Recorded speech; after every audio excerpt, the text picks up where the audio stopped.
والد بھی پکیزہ ہیں، والدہ بھی پکیزہ ہیں، کیونکہ ان میں جلوہ گری مصطفیٰ کی ہونے والی ہے۔ اب نبی پاک صلی اللہ علیہ وسلم تک اللہ نے نور کا تحفظ کیا۔ اب نبی پاک صلی اللہ علیہ وسلم کی جلوہ گری کے بعد آپ کی اولاد سیدہ کائنات سے چلی، اور نبی پاک صلی اللہ علیہ وسلم کا فرمان ہے قیامت والے دن جب لوگ میدان محشر میں آئیں گے تو کسی کے پاس خاندانی پہچان نہیں ہوگی، اس کی دنیا میں کوئی بھی برادری ہے وہ دنیا تک ہے۔ میدان محشر میں کسی بندے کی کوئی برادری نہیں ہوگی، کوئی خاندانی پہچان نہیں ہوگی، لیکن میرے محبوب نے فرمایا قیامت والا دن ہوگا نا، سید اس دن بھی سید بن کے تشریف لائے گا۔ صرف رسول کریم کا نسب ہے جو قیامت تک قائم رہے گا۔ اب آپ نے ان جملوں کو توجہ سے سمجھنا ہے۔ صرف سید ایک نسب ایسا ہے کہ آدم علیہ السلام سے لے کے قیامت تک جو چلے گا یہ نسب کہلائے گا۔ اب اس کے بعد دنیا میں جتنے بھی نسب پائے جاتے ہیں، جتنی بھی برادریاں پائی جاتی ہیں، کوئی برادری یہ دعویٰ نہیں کر سکتی کہ میرے سارے آباء و اجداد مسلمان تھے۔ مثال کے طور پہ آپ کو مجھے اپنے پردادا تک کے نام آتے ہوں گے، اس سے اوپر ہمارا والد کون تھا ہمیں نہیں پتا۔ اب سوال یہ پیدا ہوا کہ جب برے صغیر میں نبی پاک صلی اللہ علیہ وسلم جلوہ گر ظاہری طور پہ، اور نبی پاک کے بعد آپ کے اصحاب بھی ظاہری طور پہ تبلیغ کے لیے برے صغیر نہیں آئے، تو یہاں جو کروڑوں مسلمان بستے ہیں ان کے بڑوں کو کلمہ کس نے پڑھایا تھا؟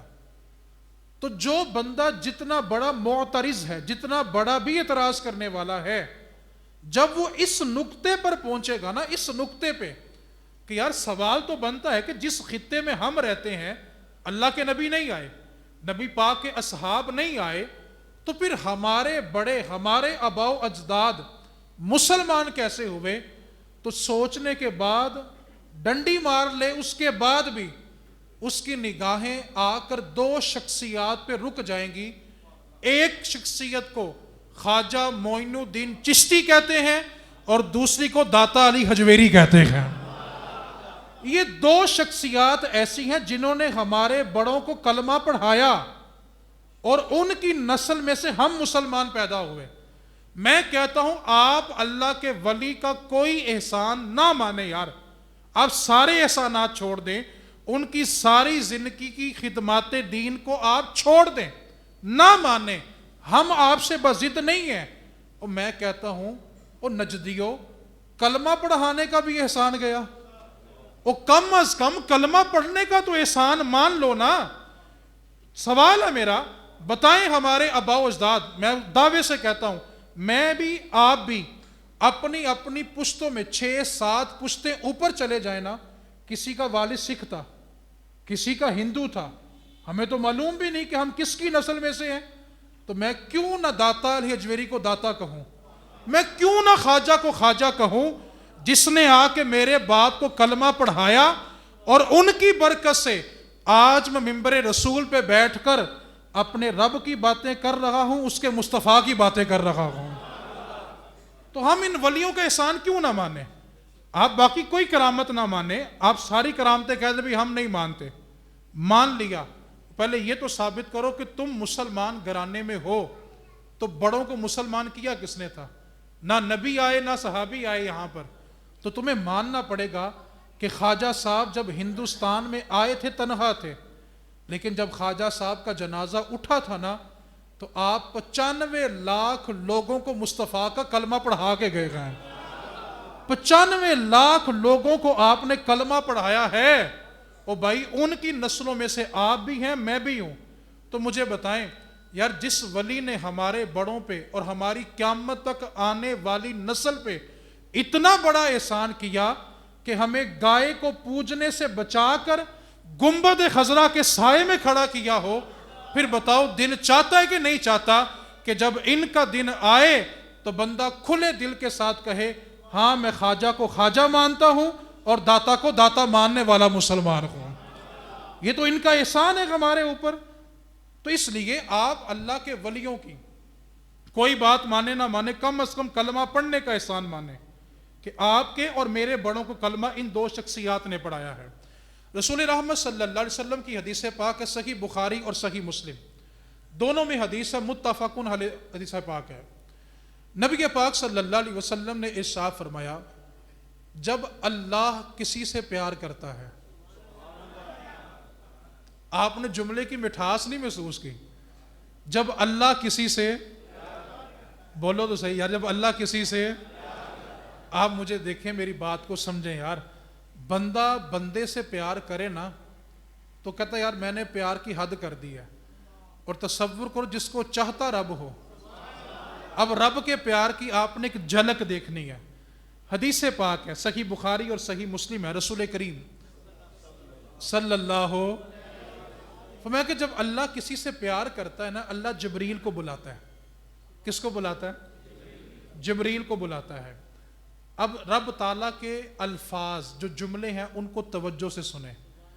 رب فرماتا ہے جبریل وہ جو فلاں ملک ہے نا، اس میں فلاں شہر ہے، فلاں بستی ہے، فلاں علاقہ ہے، اس علاقے میں فلاں گھر ہے، اس گھر میں جو بندہ رہتا ہے نا، جبریل تیرا رب اس سے پیار کرتا ہے۔ رب جبریل کو بتا رہا ہے کہ تیرا رب اس سے۔ اب جبریل کہتے ہیں اللہ مجھے بتا میرے لیے کیا حکم ہے؟ رب فرماتا ہے جبریل جب رب پیار کرتا ہے تو بھی ਉਹਦੇ ਨਾਲ پیار کر، تو بھی اس سے پیار کر۔ اب جبریل امین کے ان سے پیار کا اظہار ہوا، عرض کی مالک پیار کر لیا۔ اب فرمایا کہ جبریل ایسا کر کے آسمان میں جا، جتنے فرشتے ہیں جا کر ان سے کہہ دے کہ رب تعالیٰ فلاں بندے سے پیار کرتا ہے، رب کا حکم ہے کہ تم بھی ان سے۔ اب اگلا حکم جبریل کو ملا کہ اے جبریل زمین پر اترو اور جا کے لوگوں کے دلوں میں میرے اس بندے کا پیار جاگو۔ اب جبریل امین دنیا میں اترتے ہیں اور لوگوں کے دلوں میں اس بندے کا پیار ڈال دیتے ہیں۔ یہ وہ حدیث دلیل ہے کہ داتا صاحب نے صرف 35 برس لاہور میں آ کے گزارے، 35 برس اللہ اللہ اللہ کیا ہے، اب 1000 سال بیت گئے ہیں، اللہ بچے بچے سے داتا داتا داتا کرواتا چلا جا رہا ہے، کیونکہ اللہ اپنے بندے سے پیار کر رہا ہے۔ فَاذْكُرُونِي اذکرکم، تم میرا ذکر کرو میں تمہارا چرچا کر دوں گا۔ یہ وہ چرچا ہے کہ 1000 سال بیت گیا ہے، 900 پلس خواجہ صاحب کو بیت گئے ہیں، آج بھی ان کے تذکرے تازہ اس لیے ہیں کہ ان اللہ لا یخلف المیعاد، اللہ اپنے وعدے کے خلاف، اللہ کا وعدہ تھا کہ تم میرا ذکر کرو میں تمہارا، تو آج بھی ان کے چرچے جاری ہیں۔ دوسری بات، نبی پاک صلی اللہ علیہ وسلم کی حدیث پاک ہے، اعتراض کرنے والے اس حدیث کو توجہ سے سمجھیں۔ من ازانی ولیجن فقد استحل محاربتی، نبی پاک صلی اللہ علیہ وسلم نے ارشاد فرمایا کہ اللہ رب العزت فرماتا ہے جو میرے ولی کو اذیت دیتا ہے اس کے لیے رب کا اعلان جنگ ہے، وہ رب سے جنگ کے لیے تیار ہو جائے۔ اور میں آپ کو ایک نشانی بتاؤں، اللہ رب العزت جس سے جنگ کرتا ہے نا، اس کی پہلی نشانی یاد کر لیں، اللہ رب العزت سب سے پہلے اس کی عقل چھین لیتا ہے، اس کو سمجھ بھی نہیں آنے دیتا کہ اس سے ہو کیا رہا ہے۔ ساری دنیا کہتی ہے تو غلط کر رہا ہے، وہ کہتا ہے میں ٹھیک بات کر رہا ہوں۔ اس کے قریبی اس کو سمجھاتے ہیں کہ تو غلط کر رہا ہے، وہ کہتا ہے میں ٹھیک کر رہا ہوں۔ اللہ رب العزت کی ناراضگی کی پہلی دلیل یہ ہوتی ہے کہ اللہ اس سے سمجھ چھین لیتا ہے۔ کیوں بلا؟ اگر سمجھ آ گئی تو توبہ کرے گا، اور رب اتنا کریم ہے کہ جو معافی مانگے وہ معاف کرتا ہے۔ رب سزا ہی ایسی دیتا ہے کہ نہ اس کو سمجھ آئے، نہ اس کو توفیق ملے، نہ یہ توبہ کرے، اور نہ میں اس کو معاف کروں۔ کیوں کہ مولا علی شیر خدا رضی اللہ تعالی عنہ فرماتے ہیں جس کو توبہ کرنے کی توفیق مل جائے، یہ اس بات کی دلیل ہے کہ رب نے اس کو معاف کرنا تھا، توفیق دی اس لیے ہے۔ اور جس کو رب نے معاف نہیں نہ کرنا ہوتا، وہ بیچارہ شب برات کی رات بھی پان والے کھوکے پہ بیٹھا ہوتا ہے، توفیق ہی نہیں ملتی اس کو۔ وہ دوستوں کے ساتھ مجلس لگا کے چوک میں بیٹھا ہوتا ہے، اپنی بیٹھک میں دوستوں کو بٹھا کے گپے لگا رہا ہوتا ہے، توبہ کی توفیق ملنا اس بات کی دلیل ہے کہ رب نے اس کو معاف کرنا ہے۔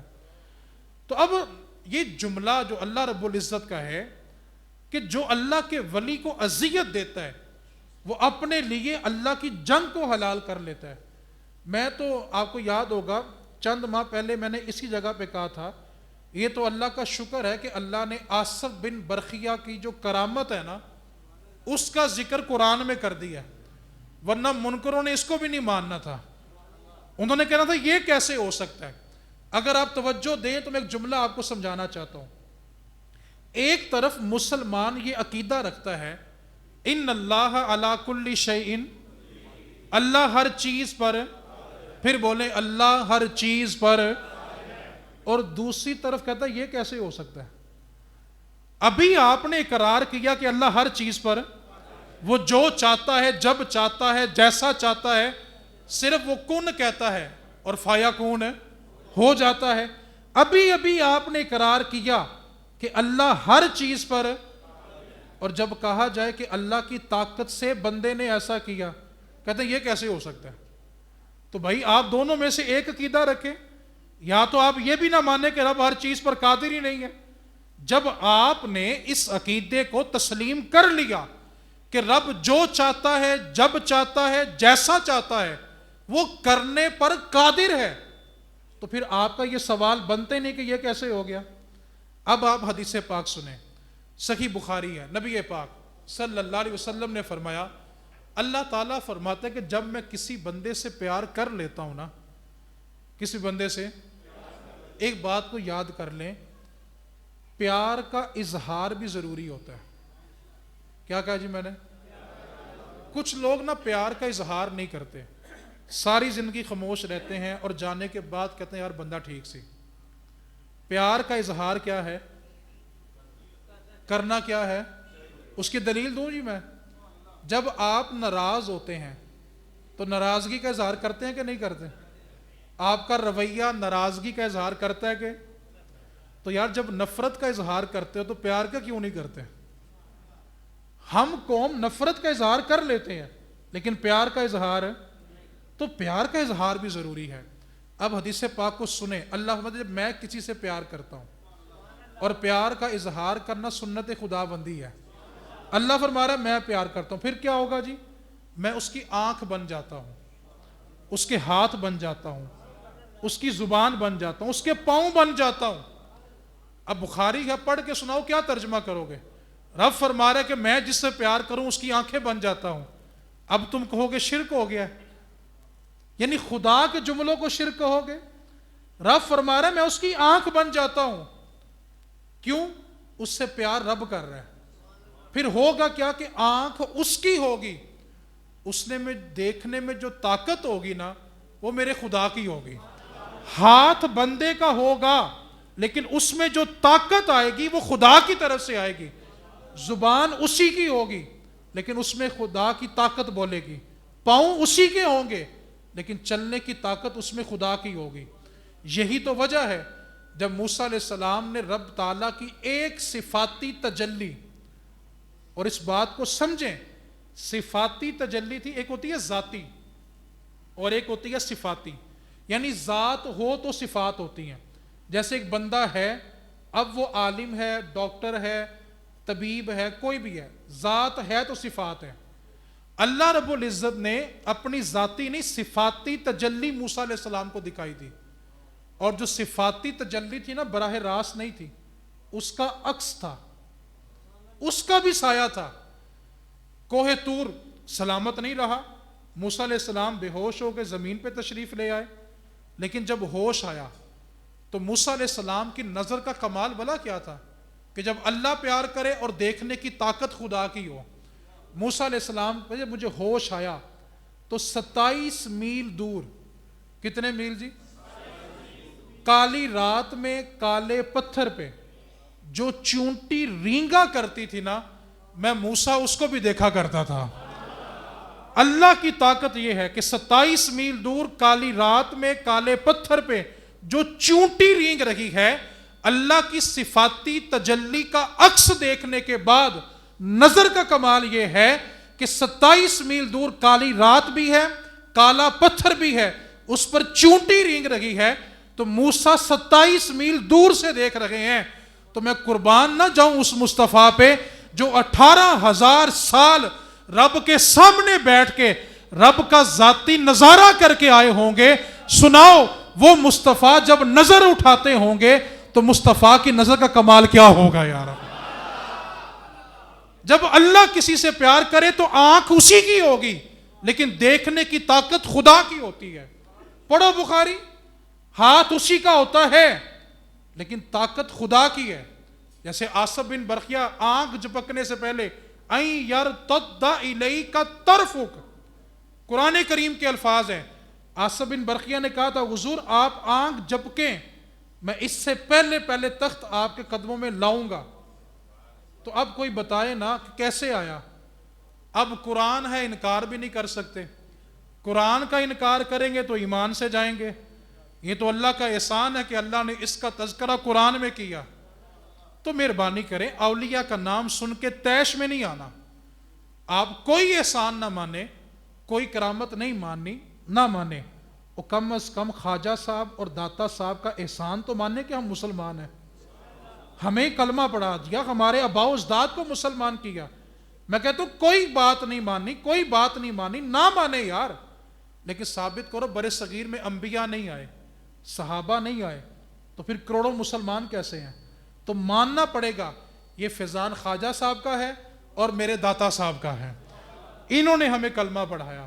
دوسرا موضوع جس کو میں تذکرہ نہیں کرنا چاہتا تھا, لیکن بعض اوقات حالات ایسے ہو جاتے ہیں کہ امت کو سمجھانا بھی ضروری ہو جاتا ہے. جب کچھ لوگوں کا چورن نہیں نہ بکتا تو وہ چورن کی نئی پیکنگ کرتے ہیں, پھر نئی پیکنگ میں لا کے اس کو مارکیٹ میں لاتے ہیں, اس کی تشہیر کرتے ہیں. اس چورن میں سے ایک چورن ہے چشتی رسول اللہ. جب لوگوں کی مشہوری نہیں ہوئی, میں نے پچھلے دنوں آپ کو کہا تھا, آپ کو یاد ہوگا, دیکھیں جیسے مثال کے طور پہ اگر ایک صف میں 10 عالم بیٹھے ہوئے ہیں اور 10 کے 10 ایک جیسی بات کریں گے تو مشہور ہے. ایک کو انوکھی بات کرنی پڑے گی مشہور ہونے کے لیے. یہ بس انوکھی بات والا اور مشہور ہونے والا مسئلہ ہے کہ ویسے چورن بکا نہیں تو چلو چورن اس طرح بیچ لیتے ہیں. یہ دعویٰ کیا گیا کہ نعوذ باللہ یہ سنیوں کا بنیادی عقیدہ ہے چشتی رسول اللہ. آپ نے ایمانداری سے بتانا ہے کہ فیس بک پر یہ واقعہ آنے سے پہلے کبھی آپ نے سنا بھی تھا؟ جس قوم نے کبھی سنا بھی نہ ہو اس کا بنیادی عقیدہ کیسے ہو گیا؟ اس امت کو اس کا علم بھی نہ ہونا اس بات کی دلیل ہے کہ یہ ہمارا بنیادی عقیدہ ہے ہی نہیں ہے. اب میں اس پہ چند ایک باتیں آپ کے سامنے رکھتا ہوں. عالم تو عالم, نمازی تو نمازی. آپ ریڑھی لگانے والے مزدور سے پوچھو کلمہ کون سا پڑھتے ہو تو کیا کہے گا؟ لا الہ الا اللہ محمد. اور وہ بڑے سارے عام کہے گا کہ میں کلمہ نبی پاک کا پڑھتا ہوں. تو جب ہمارے عام سے عام بندے کو بھی پتا ہے کہ ہمارا کلمہ کیا ہے تو یہ الزام دینا کہ ان کا بنیادی عقیدہ ہے, یہ بہت بڑا بہتان ہے. اب اس پر چند باتیں سماعت کریں. پہلی بات, فتاوی رضویہ ہے, جلد نمبر 15 ہے, صفحہ نمبر 710 ہے. سیدی اعلیٰ حضرت نے جملہ لکھا, قال من انا رسول اللہ, انا رسول اللہ. اگر کوئی شخص کہے کہ میں رسول ہوں, یا قال بالفارسی یاتی من پیغمبرم, یا فارسی میں کہے کہ میں پیغمبر ہوں, سیدی اعلیٰ حضرت نے فرمایا کہ وہ دار اسلام سے خارج ہے. رسول کا معنی ہوتا ہے پیغام پہنچانے والا. رسول کا معنی کیا ہے؟ سیدی اعلیٰ حضرت لکھتے ہیں کہ اگر اس نے کہا نا کہ میں رسول ہوں اور اس کے بعد اپنے ہی جملے کی طویل کرے کہ نہیں نہیں میں تو پیغام پہنچانے کی بات کر رہا تھا, میں تب بھی وہ دار اسلام سے خارج ہے. اس نے اپنے لیے لفظ رسول بولا, دار اسلام سے خارج ہے. یہ مثال دینے کے بعد نیچے سیدی اعلیٰ حضرت نے 100 سال پہلے لکھا تھا, کچھ کتابیں سلسلہ چشت کی طرف منسوب ہو گئی ہیں. آپ نے کتاب کا تذکرہ کیا فوائد السالکین. سیدی اعلیٰ حضرت لکھتے ہیں کہ اس میں کچھ لوگوں نے یہ لکھ دیا کہ چشتی رسول اللہ. فرمایا کہ ایسی کتابوں کا بزرگوں سے کوئی تعلق نہیں, یہ جھوٹ ہیں, منسوب کی گئی ہیں غیر معتبر ہے. آگے لکھا جو اس کو سچا مانے یا اس کی تصدیق کرے دونوں دار اسلام سے خارج ہے. جب ہمارے بزرگ 100 سال پہلے یہ فیصلے کر گئے تھے, ان موضوعات کو چھیڑنے کی ضرورت ہی نہیں تھی. اب آپ اس مثال کو سمجھیں ذرا. آپ نے یہ واقعہ ساری زندگی سنا تھا کہ بلال حبشی نے اذان نہیں دی, سورج نہیں نکلا. سنا تھا کہ نہیں سنا تھا؟ لیکن حقیقت کیا ہے کہ ایسی کوئی حدیث ہے؟ یہ بالکل جھوٹ ہے. ایسا کوئی واقعہ سرے سے ہوا ہی نہیں ہے. پھر آپ نے سن رکھا تھا کہ اویس کرنی نے محبت رسول میں سارے دانت نکال دیے تو اللہ نے کیلے کا پھل پیدا کیا. سرے سے جھوٹ ہے. نبی پاک گزرا کرتے تھے, مائی کوڑا پھینکا کرتی تھی, کوئی حدیث نہیں ہے. ام جمیل ابو لہب کی بیوی نبی پاک کے رستے میں کانٹے بچھاتی تھی, یہ حدیث ہے. لیکن حضور پر کوڑا پھینکے روایت نہیں ہے. اب بے شمار اس طرح کی روایات ہیں جو بیان کی جاتی ہیں لیکن ان کا حقیقت کے ساتھ کوئی تعلق ہے. اس جملے کو توجہ سے سنیے گا, توجہ سے سنیے گا. جب کچھ لوگ اپنے مفاد کے لیے رسول کریم کی ذات سے جھوٹ منسوب کر سکتے ہیں تو اولیاء اللہ کے ساتھ کیسے نہیں کر سکتے؟ لوگوں نے تو اپنے اپنے مفاد کے لیے حدیثوں میں جھوٹ بول دیا. جیسے ہی کہا گیا حب الوطنی من الایمان, وطن سے محبت ایمان کا حصہ, یہ قول ہے, حدیث نہیں ہے.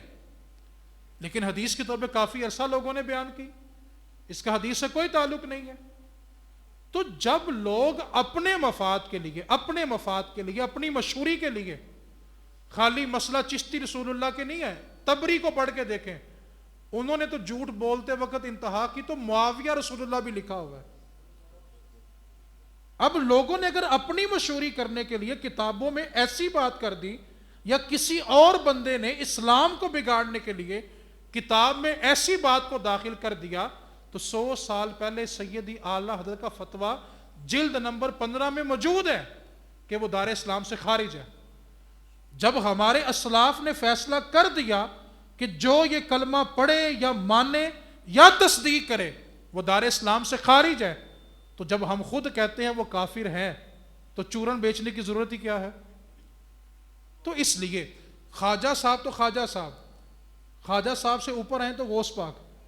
اگر غوث پاک کے بارے کو کہے کہ یہ رسول ہیں تو دار اسلام سے, تابعین کے بارے کہے تو دار اسلام سے, صحابہ کے بارے رسول کہے تو دار اسلام سے. حتیٰ کہ ہم اگر اوپر چلے جائیں تو اگر کوئی امام حسن کے بارے رسول کہے تب بھی دار اسلام سے, امام حسین کے بارے کہے تب بھی دار اسلام سے, خود مولا علی کے بارے کوئی رسول کا لفظ استعمال کرے تو دار اسلام سے, اور اگر امام الصحابہ جناب صدیق اکبر کے بارے کو کہے تب بھی دار اسلام سے. تو جب ہم واضح طور پر یہ اعلان کر رہے ہیں کہ وہ دار اسلام سے, اس کا حقیقت کے ساتھ کوئی تعلق نہیں, تو چورن بیچنے کی حاجت ہی کیا ہے؟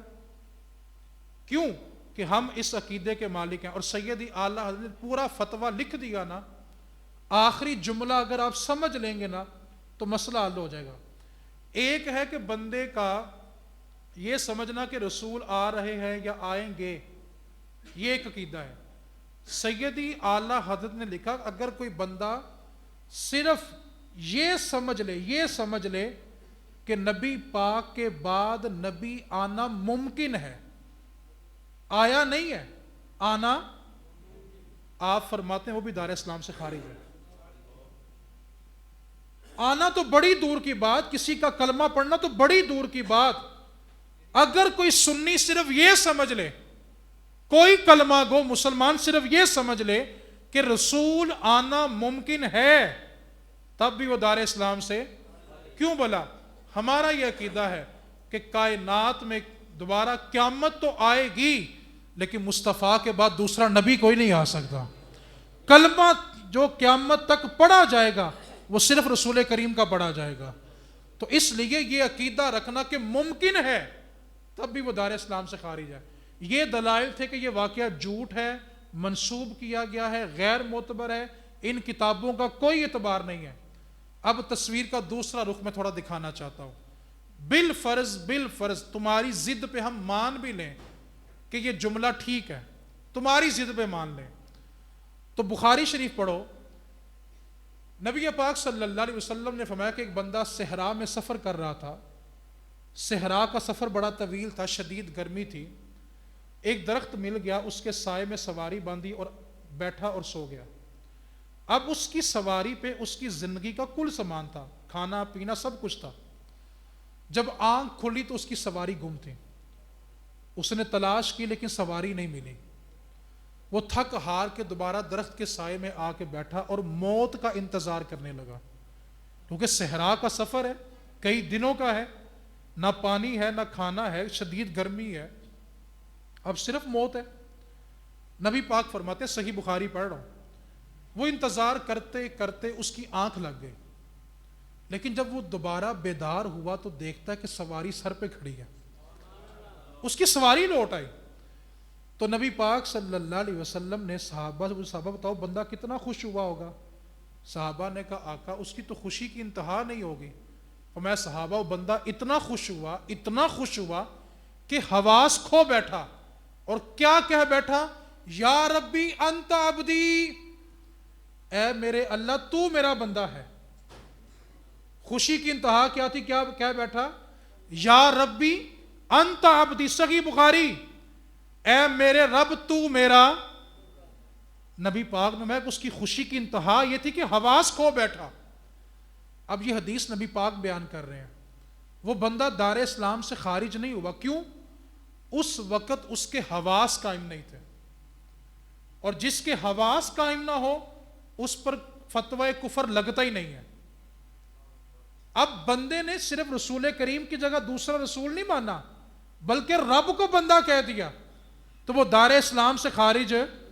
بلکہ اس سے آگے بھی حدیث ہے، نبی پاک نے فرمایا اس کی خوشی کی انتہا یہ تھی کہ اس نے رب کو بندہ کہہ لیا، لیکن رب کو اس پہ بھلا کیا پیار آیا. میرے نبی نے فرمایا جتنی خوشی اس کو سواری ملنے پہ ہوئی ہے نا، اس سے کئی گنا بڑھ کے خوشی رب کو اس بندے پہ ہوتی ہے جو گناہوں کو چھوڑ کے اس کی بارگاہ میں چلا جاتا ہے. اب بخاری میں حضور فرما رہے اس نے رب کو بندہ کہا، کفر نہیں ہوا. کیوں؟ اس کے حواس قائم نہیں تھے. چشتی رسول اللہ کا تانا دینے والوں جملہ پورا پڑھو، اگر تمہارے کہنے کے مطابق صحیح مانے تو ہم مانتے، ہم علل اعلان کہتے ہیں جھوٹ ہے، منسوب ہے، من گڑت ہے ہمارے اسلاف کا. یا سوچو جنہوں نے 95 لاکھ مسلمان کیے ہوں اور مصطفیٰ کا در دکھا کے کیے ہوں، اور پھر خواجہ صاحب کو جو نائب رسول کہا جاتا ہے نا، وہ کہا ہی اس لیے جاتا ہے کہ نبی پاک صلی اللہ علیہ وسلم نے ان کو خواب میں آ کے یہ حکم دیا تھا کہ تم ہندوستان میں جا کے تبلیغ کرو. جن کو بھیجا مصطفیٰ نے ہو وہ حضور کا کلمہ کیسے چھوڑ سکتے ہیں؟ تو جیسے انت عبدی رب کو کہو تو کفر ہے، کیونکہ اس وقت اس کے حواس قائم ہے.